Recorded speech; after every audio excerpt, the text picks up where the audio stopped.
In a previous tip, we discussed the idea of when you should try to get putts to the hole, when you should be aggressive and when you should try to hole them, and the way you can test your performance in that area. Today's tip is about putts that are outside that range, putts that we're hoping just to two-putt and move on.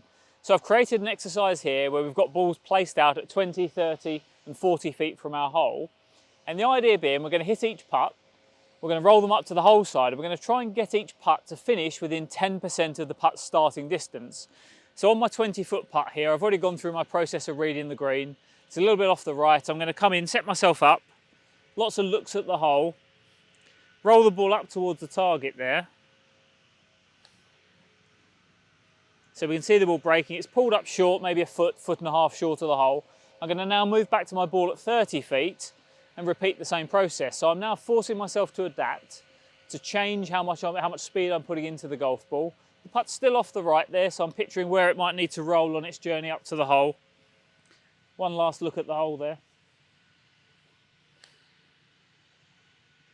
And we get it running down there again. It's clashed into the other ball, but would have been a foot or two. So back to the 40-foot putt. So now we're looking to get this within 4 feet. So it's 10% of the putt starting distance. A bit more slope involved here now, so that's going to force me to adapt again.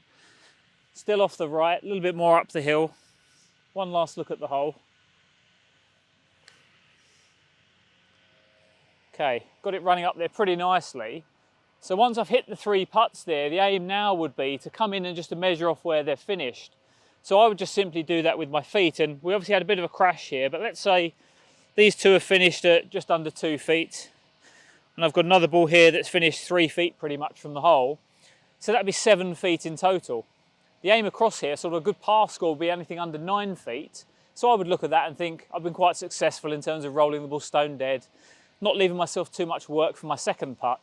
Now I can repeat that across different slopes. So here I had an uphill putt that was right to left.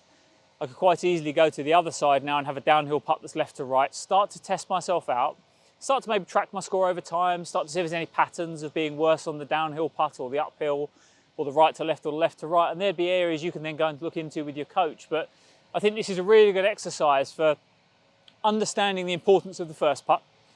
And if you do come off after a round having had some 3 putts, it's a really easy way for you to sort of think, well, was the 3 putt caused by a poor first putt or a missed second putt? And I think in this instance here, I'd look at that and say my speed was quite good on all the first putts. So if I did happen to 3 putt one of these, I could pretty much put that down to the short putt being missed, and therefore I know where to spend my time in my practice. Give that drill a go. As I said, 20, 30, 40 feet, 9 feet is your total. I think it's a great way to really help dial in your speed on those tricky putts where you don't want to be adding any 3 putts into your score.